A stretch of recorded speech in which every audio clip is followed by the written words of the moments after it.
Bapa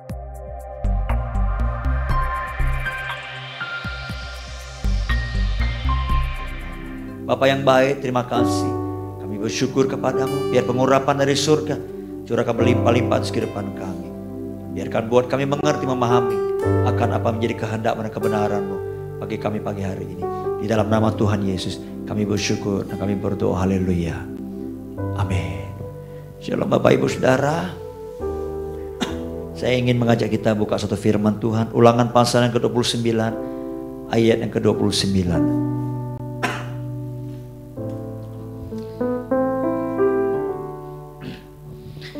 Ulangan 29 ayat 29, firman Tuhan berkata begini, hal-hal yang tersembunyi ialah bagi Tuhan Allah kita, tetapi hal-hal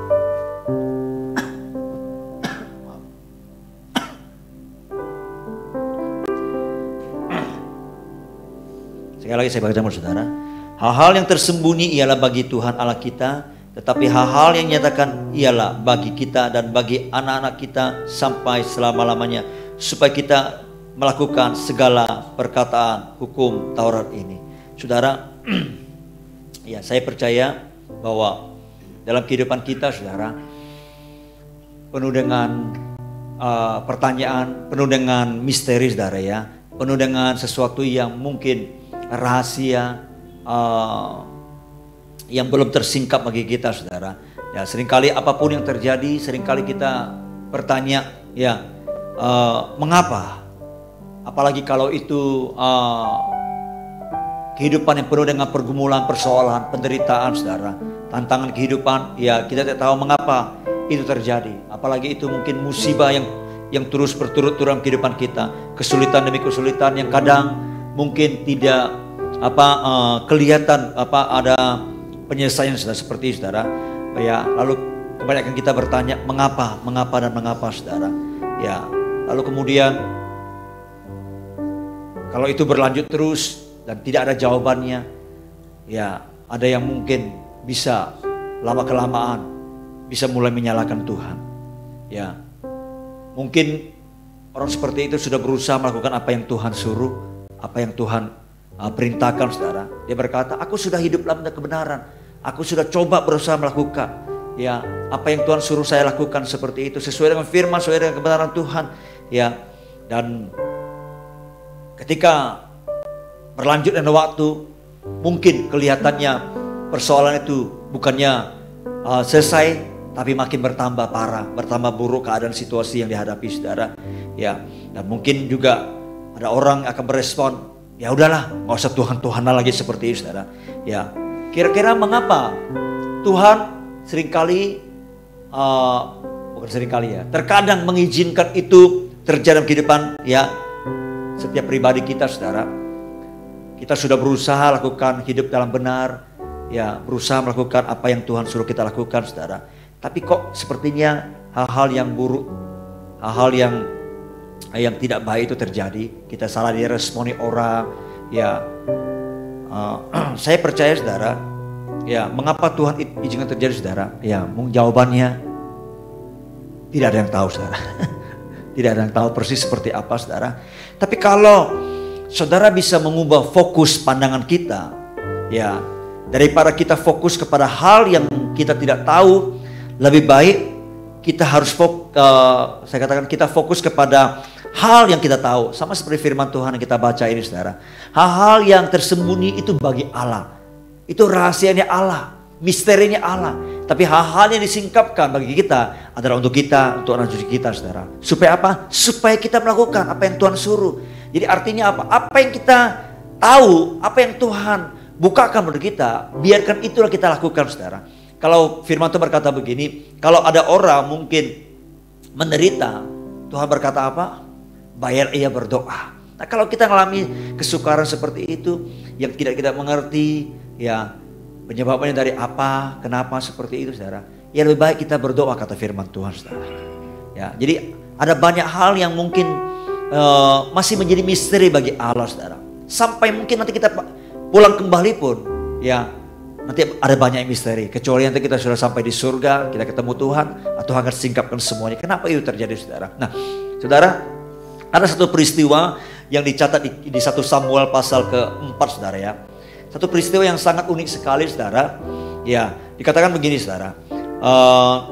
Pasal ke-4, 1 Samuel pasal ke-4 ayat yang kedua mulai saudara. Orang Filistin mengatur barisannya berhadapan dengan orang Israel. Ketika pertempuran menghebat, terpukullah orang Israel oleh orang Filistin yang menewaskan kira-kira 4.000 orang di medan pertempuran itu. Ketika tentara itu kembali ke perkemahan, berkatalah para tua-tua Israel. Lihat saudara, perkataan mereka saudara. Mengapa Tuhan membuat kita terpukul kalah oleh orang Filistin pada hari ini? Dia bertanya, kenapa? Ya, padahal kalau kita lihat, mereka mungkin sudah berusaha melakukan apa yang Tuhan suruh, berusaha melakukan apa yang Tuhan perintahkan saudara. Lalu mereka mungkin berpikir, ya kenapa ini kalah? Pasti ada penyebabnya. Ya, lalu mereka mengambil sebuah inisiatif saudara.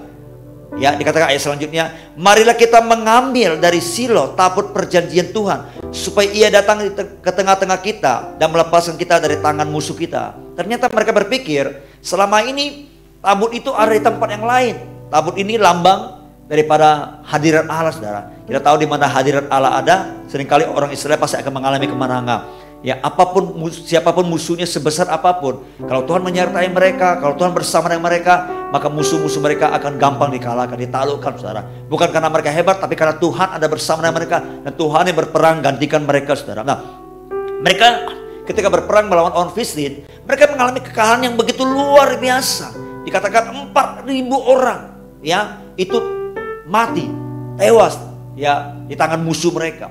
Lalu mereka berpikir, kita harus bawa tabut Allah. Gara-gara kita tidak bawa tabut Allah, kita tidak mengandalkan Tuhan, membuat peristiwa kekalahan yang terjadi saudara. Kenapa yang terjadi? Mereka membawa tabut itu saudara, dari Silo mereka mengangkat itu.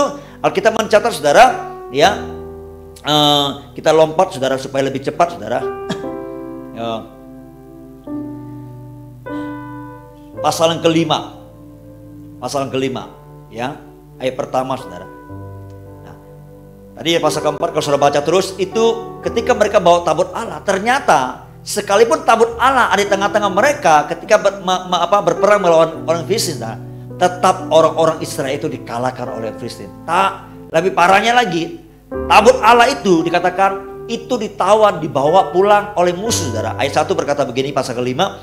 Sesudah orang Filistin merampas tabut Allah, maka mereka membawanya dari Eben Heaser ke Asdod saudara. Orang Filistin mengambil tabut Allah itu, dibawanya masuk ke kuil Dagon dan diletakkannya di sisi Dagon. Ketika orang Asdod bangun pagi-pagi pada esokan harinya, tampaklah Dagon terjatuh dengan mukanya ke tanah di hadapan tabut Tuhan. Lalu mereka mengambil Dagon dan mengembalikannya ke tempatnya. Tetapi keesokan harinya mereka bangun pagi-pagi, tampaklah Dagon terjatuh dengan mukanya ke tanah di hadapan tabut Tuhan. Tetapi kepala Dagon dan kedua belah tangannya terpenggal dan terpelanting ke ambang pintu.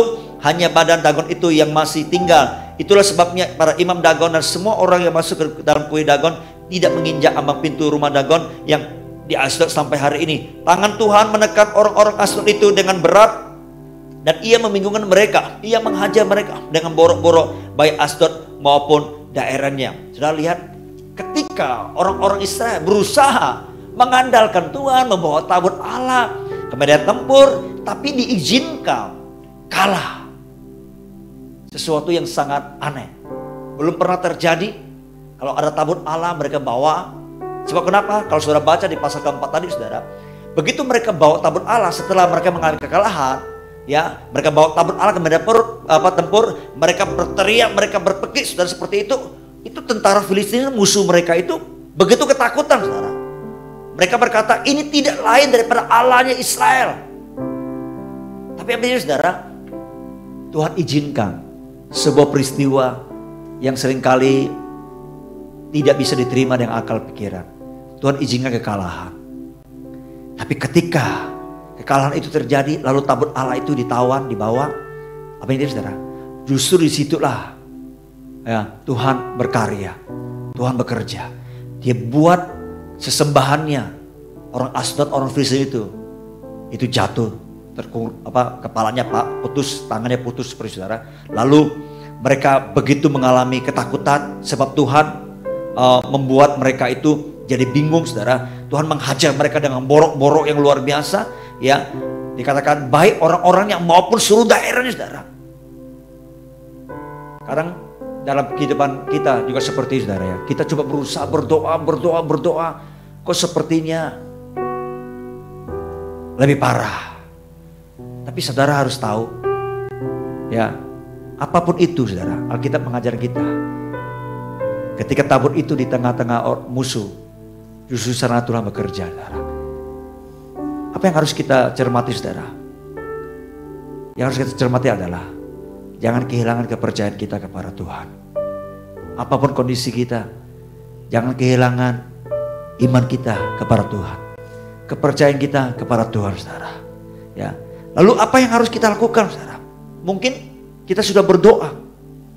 Mungkin kita sudah lakukan semua yang kita tahu, saudara. Ya. Saya mau katakan, tetap fokus kepada apa yang Tuhan singkapkan bagi kita. Kalau itu akibat dari kesalahan kita, kelalaian kita, dosa kita, Tuhan menegur kita untuk supaya kita berbalik, saudara. Memang kasus ini orang-orang sebenarnya mereka sudah kehilangan kebenaran di hadapan Tuhan. Hidup mereka sudah tidak benar, tidak ikuti apa yang Tuhan suruh mereka lakukan, saudara. Imam-imam mereka, imam yang bobrok, zaman itu adalah Imam Eli, anak-anaknya itu anak-anak yang dursila, saudara. Mereka hidup tidak takut akan Tuhan, saudara. Itu yang membuat Tuhan sepertinya membiarkan wibawanya, karismanya itu dilucuti. Kalau saudara baca di kitab Mazmur, saudara, itu dicatat di kisah ini, saudara. Tuhan membiarkan kekuatan itu ditawan. Bayangin, kekuatan Tuhan sendiri itu ditawan. Itu gambaran pakai bahasa manusia, ya. Ya, dibiarkan kekuatan ditawan oleh musuh.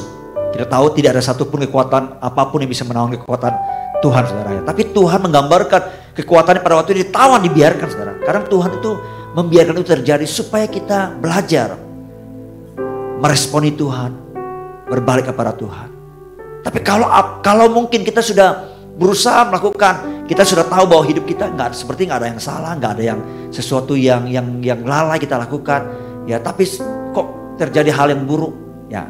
Disitulah Tuhan mau kita meresponi agar kepercayaan kita jangan sampai hilang, saudara. Lalu apa yang kita harus lakukan, saudara? Ada satu mazmur yang bisa menjadi pedoman bagi kita, saudara. Ini ayat terakhir, buka Mazmur 73 ayat 21 sampai 23, saudara. Biarkan ini menjadi pegangan hidup kita, saudara. Kalau ada banyak hal yang terjadi yang kita tidak mengerti, kita sudah merasa bahwa kita sudah ikut Tuhan, sudah hidup benar, hidup sesuai dengan apa yang Tuhan sampaikan. Lalu kok kenapa peristiwa yang buruk, kesulitan, penderitaan terjadi, saudara? Nah, ini biarkan menjadi pegangan kita di Mazmur 73 ayat 21 mulai. Ketika hatiku merasa pahit dan buah pinggangku menusuk-nusuk rasanya. Kita tahu ya, kalau hadapi masalah pasti kan kita merasa sesuatu yang memahitkan kita. Betul ya? Tidak ada kesulitan yang terjadi membuat kita hahaha ketawa terbahak-bahak, saudara. Tidak ada. Pasti kita akan mengalami kesulitan, hati yang sesak, pahit. Apapun itu bentuknya, saudara.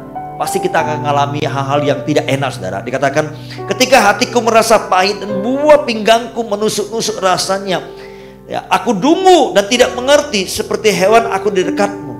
Dungu, saudara. Kadang kita merasa ini orang yang bodoh sekali, kenapa? Apa yang terjadi seperti itu? Kita bingung, ya. Lalu kamu gini, seperti hewan aku di dekatmu, tetapi aku tetap di dekatmu. Engkau memegang tangan kananku. Ada satu hal yang mesti kita lakukan terus menerus. Apapun itu, apa itu, saudara? Yaitu kita harus tetap dekat dengan Tuhan. Kita harus memilih dekat dengan Tuhan. Walaupun mungkin waktu kita dekat, kita tidak tahu apa-apa. Kita seperti hewan, dungu. Tapi biarlah kita tetap dekat dengan Tuhan, saudara. Amin. Sebab kita percaya, kalau kita dekat dengan Dia, Dialah yang akan memproteksi kita, menyertai kita. Kalau kita dekat dengan Dia, biarkan kita izinkan Dia, sekalipun kita tidak tahu apa-apa, kita izinkan Dia untuk membentuk hidup kita. Kita dapat berkata, Tuhan, apapun yang terjadi, aku mau tetap di dekat-Mu. Amin Bapak Ibu Saudara. Saya berharap firman Tuhan hari ini mengajarkan kita dan menerangi hati kita. Sekali lagi, apapun yang terjadi yang tidak kita mengerti, tetaplah belajar respon, percaya pada Tuhan, dan belajar untuk dekat dengan Tuhan. Amin. Haleluya. Mari kita datang kepada Tuhan.